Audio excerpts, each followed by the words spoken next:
Hello and welcome to State of Play on Mint Press News, a bi-weekly editorial geopolitical show hosted by this guy. And today we have a slightly abbreviated, slightly unconventional episode because if you are watching this, then they've got me. The capital they. And I'm already dead. Just kidding. Well, probably not. We generally do a live show with a live Q&A at the end. I can't today because I'm in transit heading to the DNC, which is going to be a real spicy, fun time, especially with the massive protest happening on Thursday. But who knows if I'm currently alive? You know, I am flying American Airlines in a Boeing 737. And if Boeing has astronauts stuck in space because of faulty components, well, then it's just a numbers game, I suppose. But before I go out, and before we start this episode, I would just like to promote Mint Press News on Patreon. We are a universally demonetized newsroom with no corporate affiliations. So if you want to support independent media, that's a great way to do it. Consider it. Look, I know we're getting nickeled and dimed in modern society. So if you don't want to donate and support the channel, you can do so without money by liking and commenting on this feed. It sends it up in the algorithm, and that is also helpful. So anyways, nothing too crazy happened over the weekend in terms of international news beyond the ongoing unmitigated atrocity in Gaza with the IDF going back into neighborhoods they've already cleared and killing and displacing more civilians. Antony Blinken has showed up in the region to get a ceasefire done, and he has used some strong language, stressing that this was a decisive moment for a ceasefire deal, as both Netanyahu and Hamas express skepticism, to put it mildly. He has no teeth to any of his policies. Blinken has to be the biggest wet noodle of a Secretary of State that we've ever had, and he will likely accomplish nothing. Anyways, doesn't take a seasoned analyst to predict that a ceasefire deal isn't going to happen yet. So let's look at some actual internal Israeli media regarding the subject, because Israeli media is going to feature heavily in this episode. We're going to examine it with esteemed journalist Anthony Lowenstein later on. Let's see how they're reporting it from like 2 hours ago. Prime Minister Netanyahu said he's sticking to his demands and called for pressure on Hamas to accept Israeli conditions and hostage for ceasefire talks. Netanyahu appeared to lower expectations for an agreement, telling the cabinet that he was holding to his demands for an Israeli presence on the Philadelphia axis and Netzarim corridor. Netanyahu said Israel... I just want to point out that them remaining on the Philadelphia axis is just in contravention of like international treaty and the Camp David Accords. But anyways, let's not harp on it because apparently international law doesn't really mean anything anymore. So continuing. Conducting negotiations and not give and give. There are areas where we can show flexibility, he said, and there are areas where we will not. Hamas put out an official statement rejecting the latest hostage proposal discussed in Doha over the weekend. The Gaza terror group blamed Prime Minister Netanyahu for putting up new obstacles in the talks. The talks held last week in Doha will continue this week in Cairo. U.S. Secretary of State Blinken arrived in Israel and is pressing for a deal between Israel and Hamas that would, at the same time, lower the potential of an Iranian strike on Israel and regional war.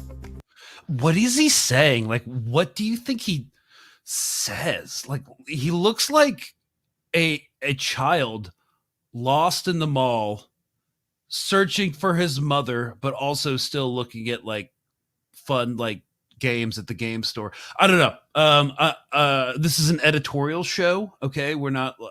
There is a slant to what I'm saying, but like, look at that dude, man. Police are probing last night's bomb blast that killed a man in Tel Aviv as a possible terrorist work accident. Okay, so this is like their news roll up for ILTV. Yeah, apparently there was a suicide bomber, had it in the backpack, blew himself up and wounded one other person. According to Fox News, and I haven't had time to verify this with any contacts in the region, Hamas and PIJ claimed responsibility. Again, still working on figuring that out. If they did conduct it, well, it kind of makes sense. They haven't actually used S-vests since like 2008. So anyways, that's an ongoing developing story. But as this war goes on, that's something you can actually, from a resistance point of view, expect to see. As their military capabilities are degraded, we will see a reemergence of suicide bombings. That's just how it goes. I'm not sure if this is a true story. That's just, I'm looking at a Fox News article right now, so that kind of makes me wary of it. But I have not had time to check in on this Tel Aviv bomb blast at all. We're just going to be focusing on these ceasefire talks. It seems like every like 3 weeks they get reinvigorated because obviously Biden administration wants it. So if we're going to present this information in a professional way, I'd say that U.S. Secretary of State Antony Blinken has again landed in the region, starting in Israel and traveling to Egypt on Tuesday in order to shore up support for a multi-lateral ceasefire in Gaza. He faces many problems, some of which are most likely insurmountable for the moment. So Prime Minister Netanyahu clearly detests the idea of a ceasefire, and Sinwar will not budge to accommodate Israel's perpetually moving goalposts with the ceasefire negotiations. The three-phase ceasefire proposal has been killed and resurrected so many times over the past 10 months that one may question why this time will be any different. In fact, the public positioning could not be worse. So Hamas just said in a statement Sunday that the group would abide by the terms announced by President Joe Biden in late May, but Netanyahu remains virulently opposed. By the way, where is Joe Biden? He, ever since they put Kamala first as a candidate, he's just disappeared, which kind of just goes to show you that he probably wasn't an operator before this. So, anyways, according to the Hamas statement, quote, the new proposal responds to Israeli Prime Minister Benjamin Netanyahu's conditions and aligns with them, especially his rejection of a permanent ceasefire, a comprehensive withdrawal from the Gaza Strip, and his insistence on continuing to occupy the Netzarim Junction, the Rafah Crossing, and the Philadelphia Corridor, the statement said, in reference to occupied Gaza.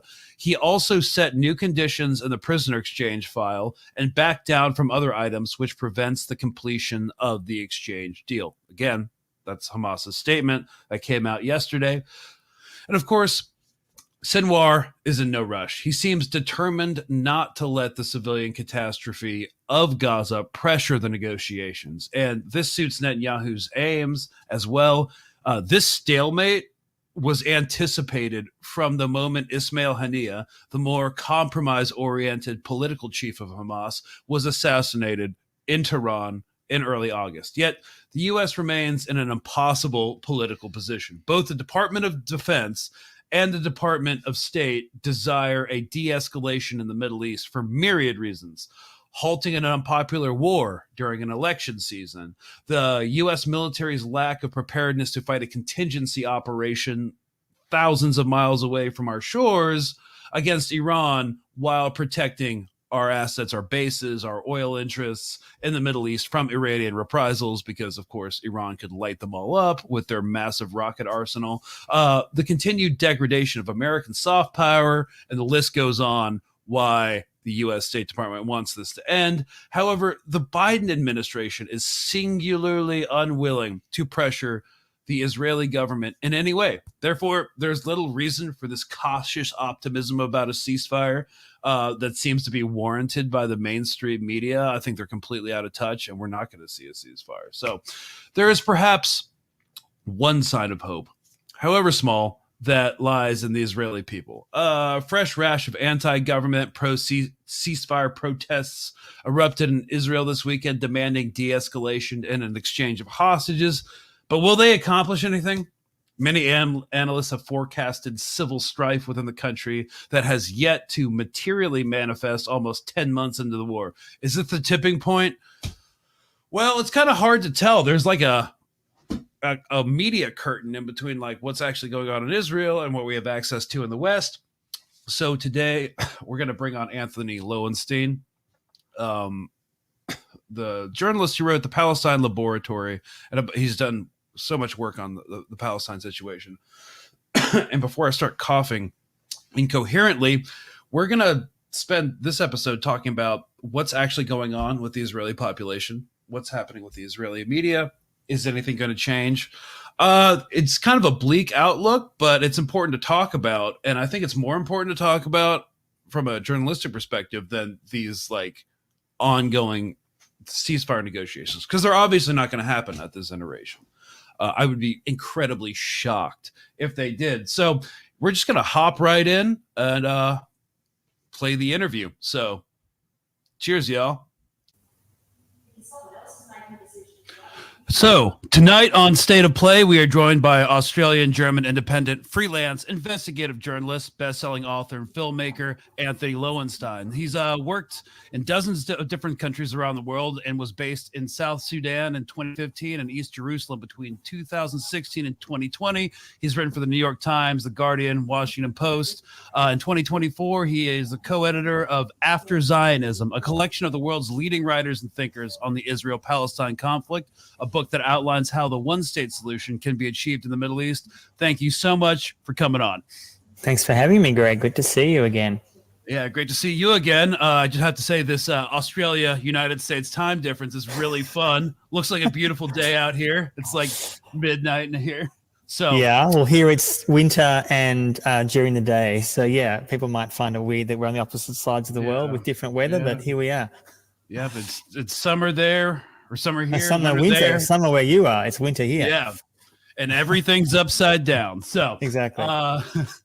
So just jumping right into it, I'll admit that after Zionism, the after Zionism concept is an interesting one, but it seems increasingly like supremacist nationalism isn't going anywhere. Like people thought it was broken by the Second World War, but seeing how we're like both part German, it seems like no one fascist like our people. So the German police are standing in solidarity with violence of the IDF in Gaza, brutalizing anti-war protesters and absolutely loving it. A large segment of the population in Israel is in defense of these torture camps, a story which kind of scandalized the United States with Abu Ghraib and Guantanamo Bay during the global war on terror. And there was a huge backlash to that, but we're not seeing the same thing in Israel. And we're kind of unable, and they're also unable to recognize the strategic failure that is Gaza for what it is. Is there a cohesive demand in Israel to take a different tack? Is there like a dissatisfaction? Like it's hard to gauge because there's like, I read Haaretz every day and some other right-wing newspapers,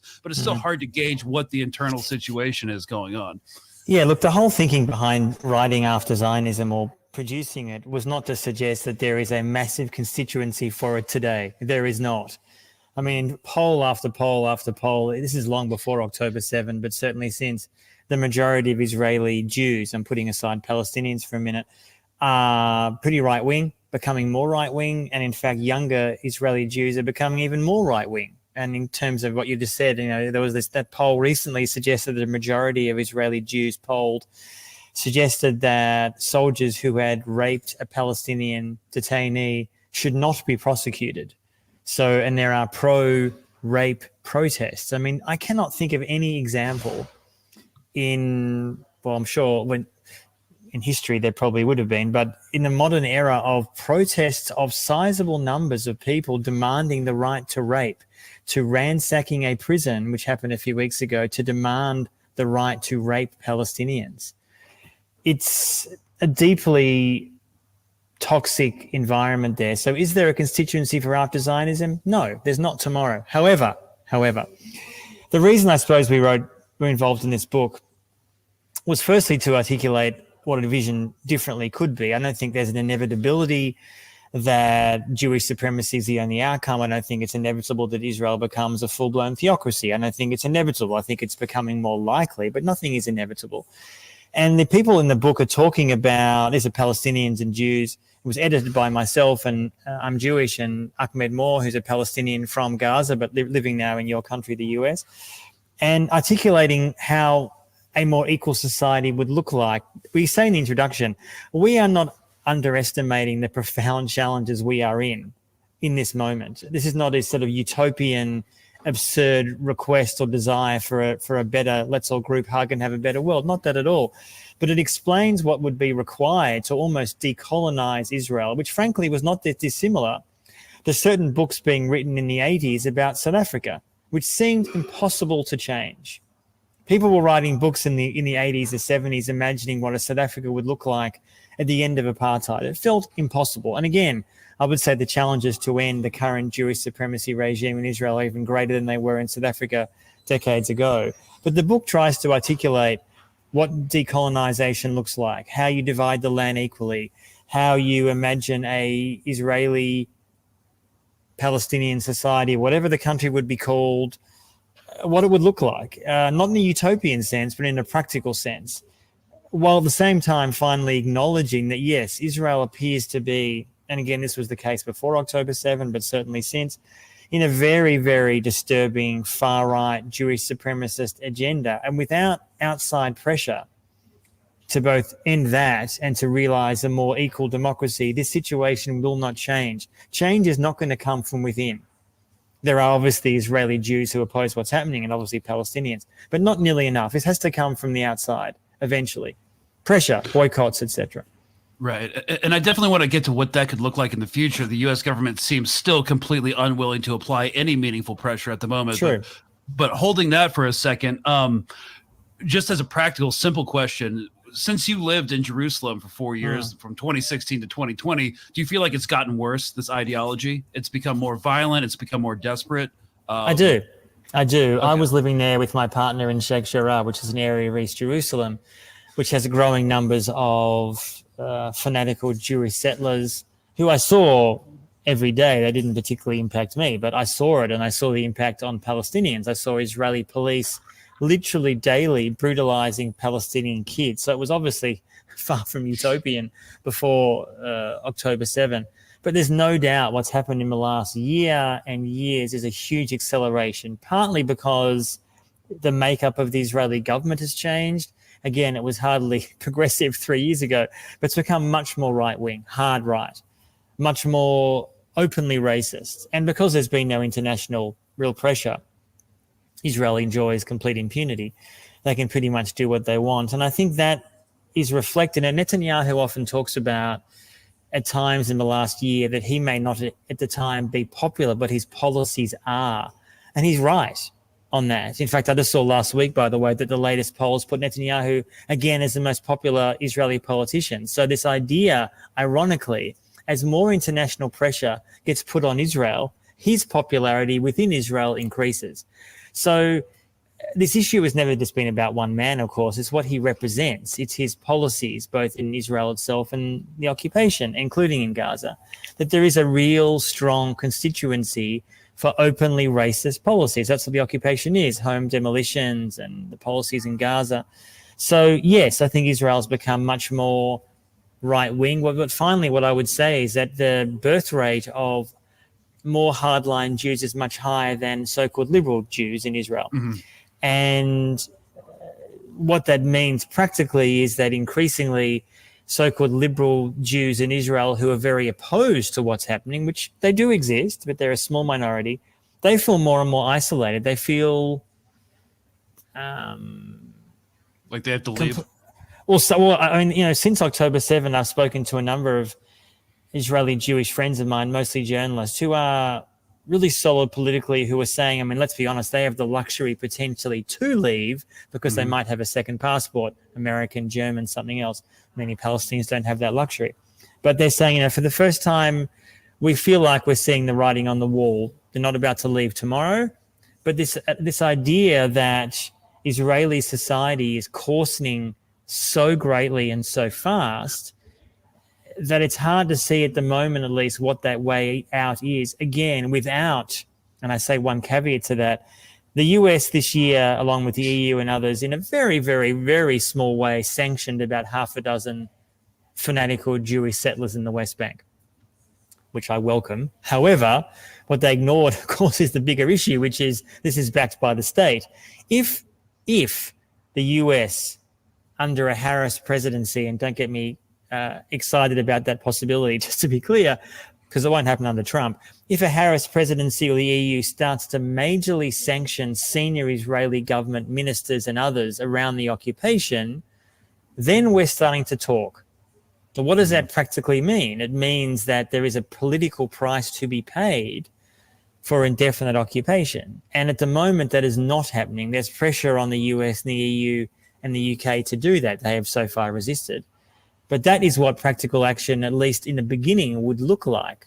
Putting actual pressure, financial pressure, political pressure on Israeli government ministers. And let's be clear, it's possible the rest of this year we will see an arrest warrant for Netanyahu and Yoav Gallant, the defense minister, who is, the International Criminal Court wants to put them on trial, essentially. That could also potentially be a game changer because it means they could not travel to huge amounts of countries. Yeah, I have heard that from the international humanitarian law community as well. But again, I just wanted to get into this media divide between what the Western media portrays, what is being portrayed in Israel. And so I'm looking at the Economic Times. They're making a big deal again about all these anti-government protests. And, it's really dramatic. It's really dramatic footage, but I think it gives the wrong impression, and I think you've already touched on this, about how large of a movement this is within Tel Aviv, within the country. They have signs in this rally that says "de-escalate, ceasefire now," but you're saying that that's a really small minority. I'm saying that, these protests, and obviously they've been going increasingly large for the last months, is that there is a constituency in Israel, a relatively small one, which supports the end of the war, hostages being released, including Palestinian hostages, by the way, that Israel is holding huge amounts of, far, far more than what Hamas has in Gaza. However many of those hostages are alive, we obviously don't know at this point. What I'm saying is that many of those protests, last year, some viewers will remember all these anti-Netanyahu protests around the so-called judicial reform. The vast, vast bulk of those protests weren't against the occupation. They weren't against discrimination against Palestinians. They were holding on to this concept of a so-called pure Supreme Court that was keeping democracy in Israel in check, which was always nonsense. The Supreme Court in Israel has been a rubber stamp for the occupation for decades. There is a tiny population within the Israeli Jewish population that actually believes in the end of racial discrimination in the occupation. And we know that because even the majority of major opposition figures in Israel, in the Knesset, their parliament there, have said so. There's no constituency within the political space there to end the occupation. There is some within the public, but it's tiny. And I think a lot of people outside who are against the war, against Netanyahu, and I think that the war should end tomorrow, cannot understand how there is such support for the status quo. But the status quo is popular because there's no price being paid for the status quo.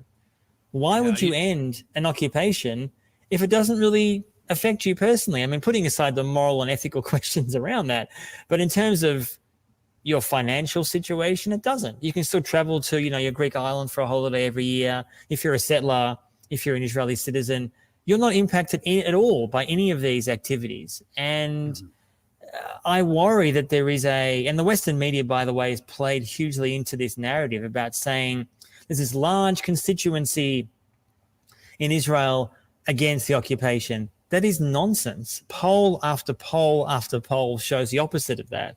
And I think there is still almost wish fulfillment within the so-called liberal press in the US, Washington Post, New York Times, whatever, however they describe themselves, to hope that there is not a really racist far-right majority in Israel that literally supports endless occupation and the possibility of backing rape. I mean, that's where Israeli society is at. It's been radicalized in the last decades. Yeah, and I would say that the media probably plays a part in that. So could you explain to us the media landscape inside Israel? Like, I read Haaretz every day, and it generally has some reasonable op-eds. Yeah. I understand that this is considered a left-wing publication inside Israel, which is kind of a stretch, but like, how do most people inside Israel consume information about the war in Gaza? And is there any indication that this will change, where their like journalistic position is becoming so untenable they might actually have to start changing their narrative? Or is it just like a self-reinforcing feedback loop? It's mostly that. Haaretz is, I think, a good newspaper. It does some good journalism and has some good op-eds. It is still a liberal, it calls itself, and it's not my description, a liberal Zionist paper. It believes in the Jewish state, which is not surprising being in Israel. And there are some very strong reporters, commentators, Gideon Levy, Amira Haas, and others who are amazing, either reporting from the West Bank or elsewhere, Israel.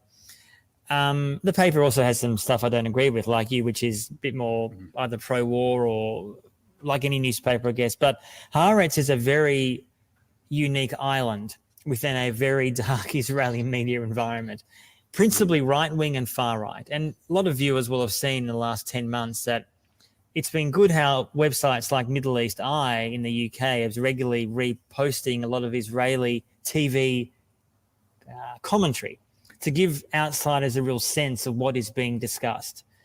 And it is dehumanizing of Palestinians. Palestinians barely feature in the media.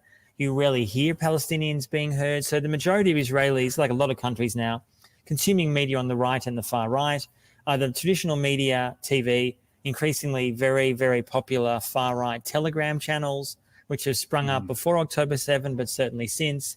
Not all right-wing, of course, but many are. There is, I think, and Gideon Levy, who's a friend and also an amazing Israeli journalist, lives in Tel-Aviv, has said for years, there is willful blindness within the Israeli military. They see, I'm generalizing, but in general, they see their role as being patriotic.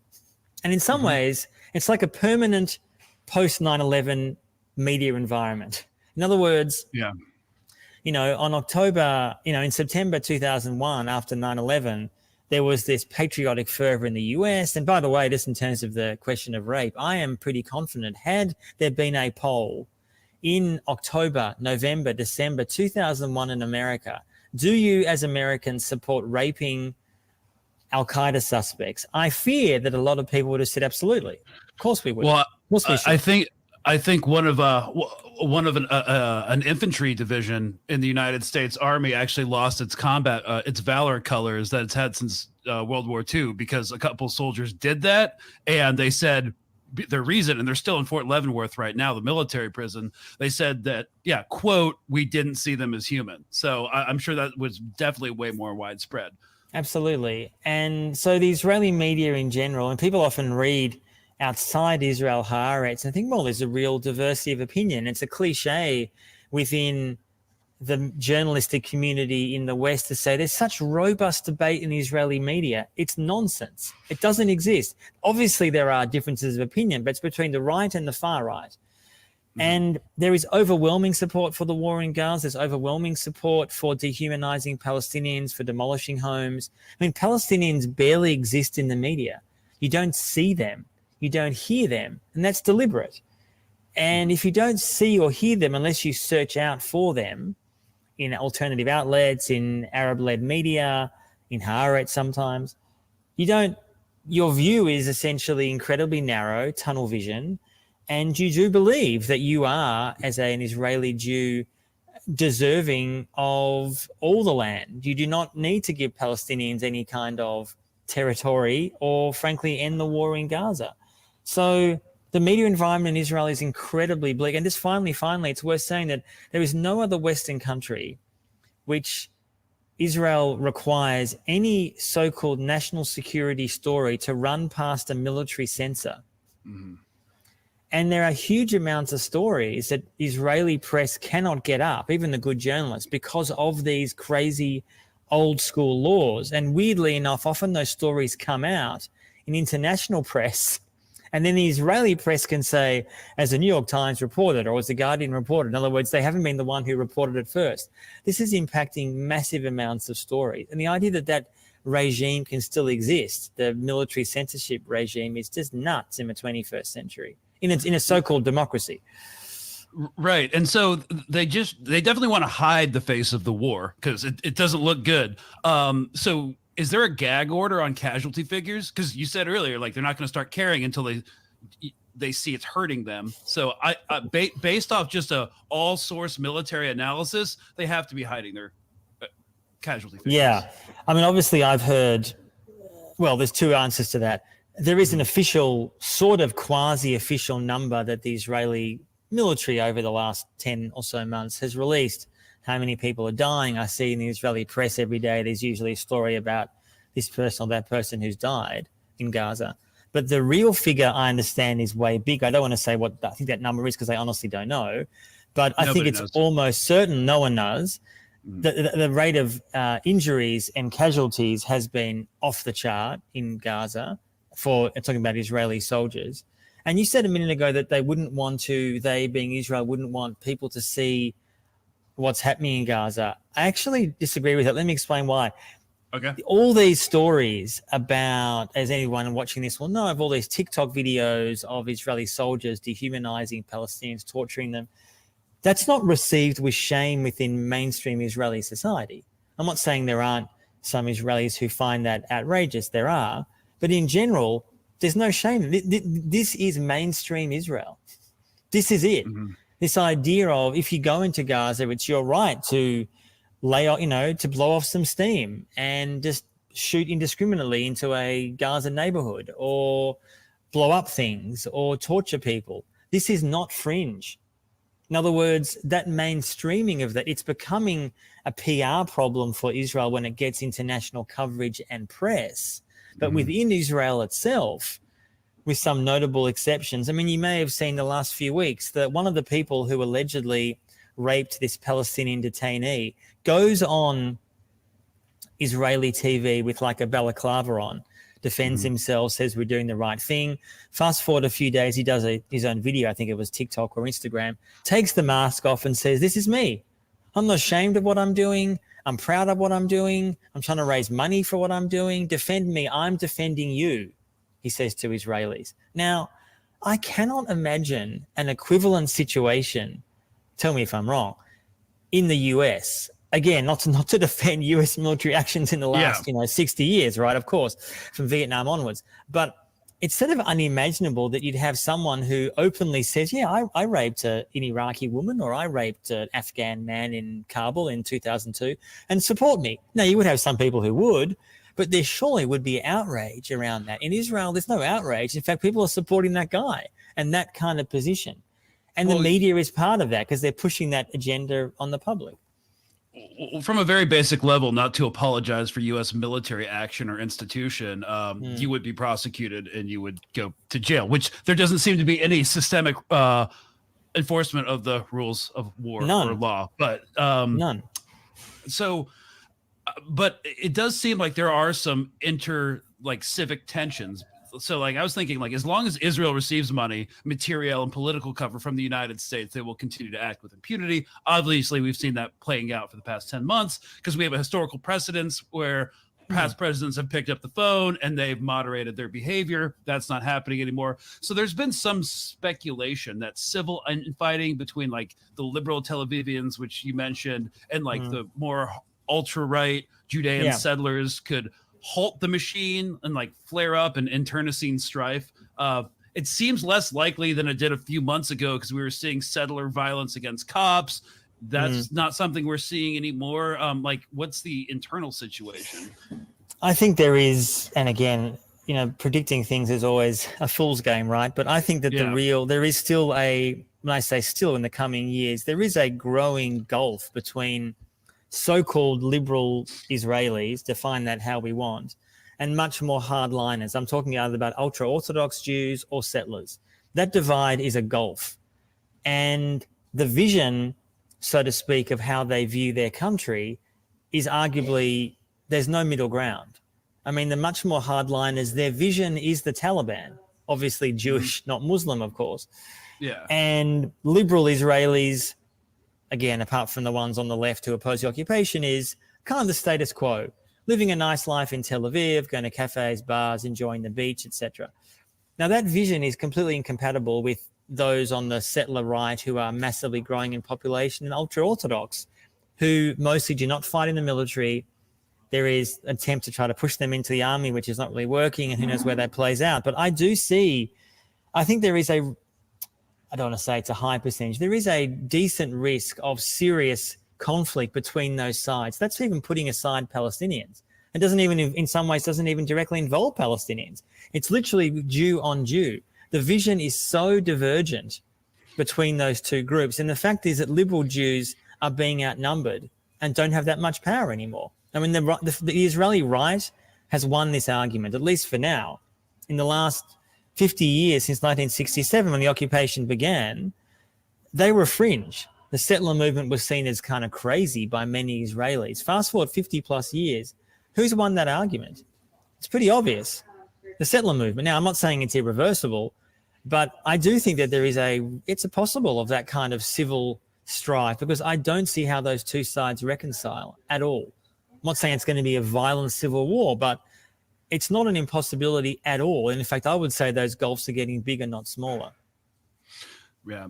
And it's interesting you brought up the liberal or the Tel Aviv lifestyle. I've always thought that it requires enormous privilege and benefits to be able to mentally countenance apartheid.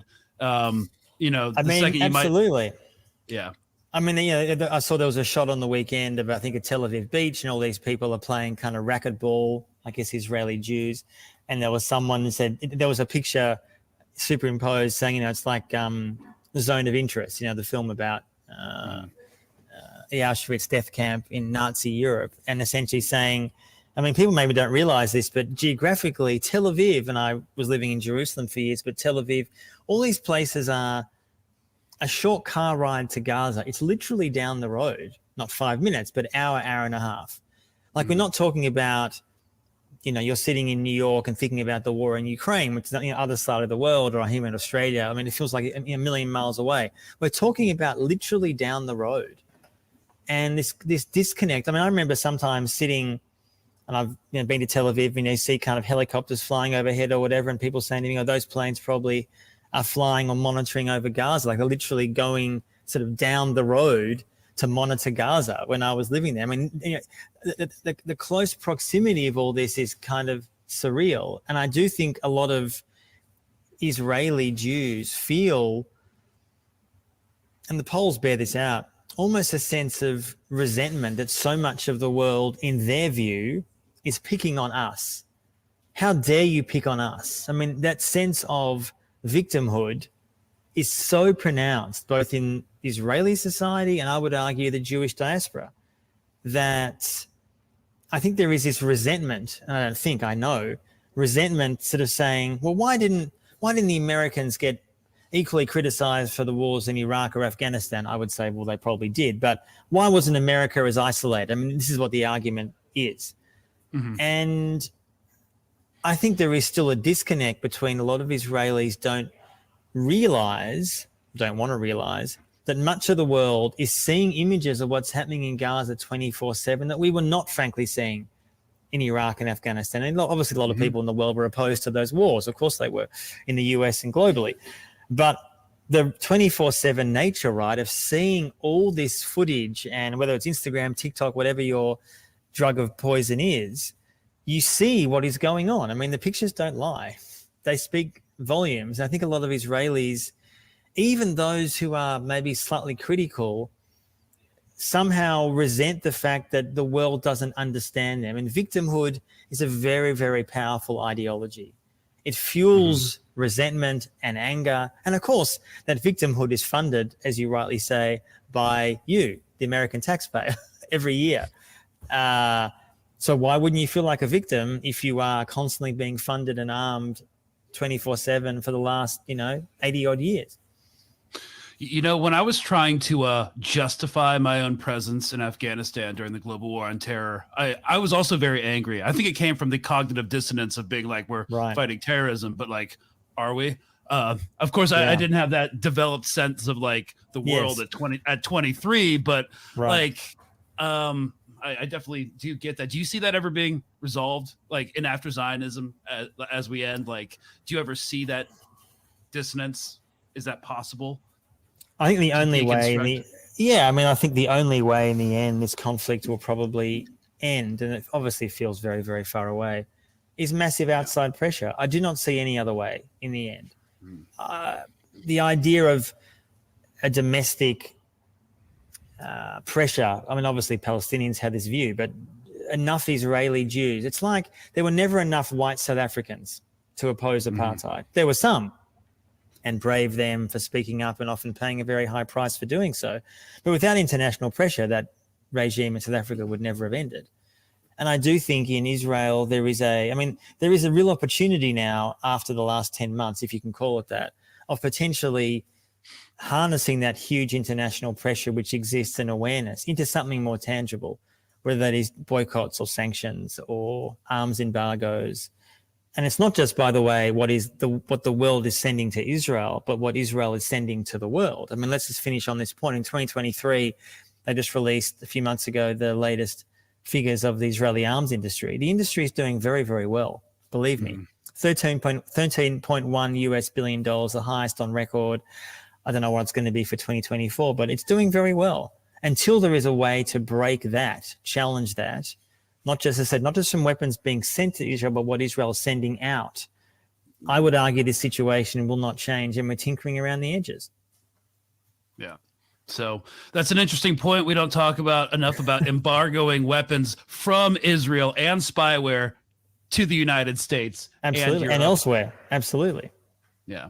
So let's add that to the conversation, folks. Okay, we're at the end of our time. Hey, thank you so much, Anthony Lowenstein, for coming on. I will link the Palestine Laboratory, which you talk about the Israeli weapons and spyware complex, in the description, and we'll see you next time. Thanks for coming on. Thanks, Greg. Bye-bye. Appreciate it. All right, y'all. That is our episode. Sorry it was kind of unconventional. You should, first of all, Anthony's great. You should definitely check out his book, The Palestine Laboratory, by the way. All about the Israeli arms industry and spyware industry and how it affects you and your personal life. Okay, so that is our episode. Again, sorry, it's a bit unconventional. Live Q&A is a feature of the show. Can't do it today, but we will be doing it on the next episode, which is actually not happening Thursday because the massive action is happening Thursday, and it's going to go into the evening, and I'm going to be covering that. I'm going to be live streaming it on Instagram if you want to check it out. So I will not be recording the episode that day, but we will do a episode on the DNC and the DNC protests on Friday, 4 p.m. Eastern Standard Time. So that's a bit unconventional. And after that, we're going to be taking a break next week. Mint Press News is off. And then we'll be right back to get back after it after that break. So first week of September, we will be back in business, and we will stop and be done with all of these unconventional shenanigans. So cheers, y'all.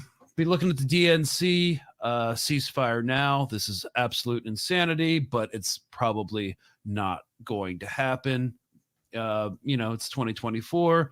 It's not really great. 2025 is going to be worse, and 2026 is going to be worse. But hey, at least we have each other. All right. Thanks so much for watching, y'all. And we will see you Friday on the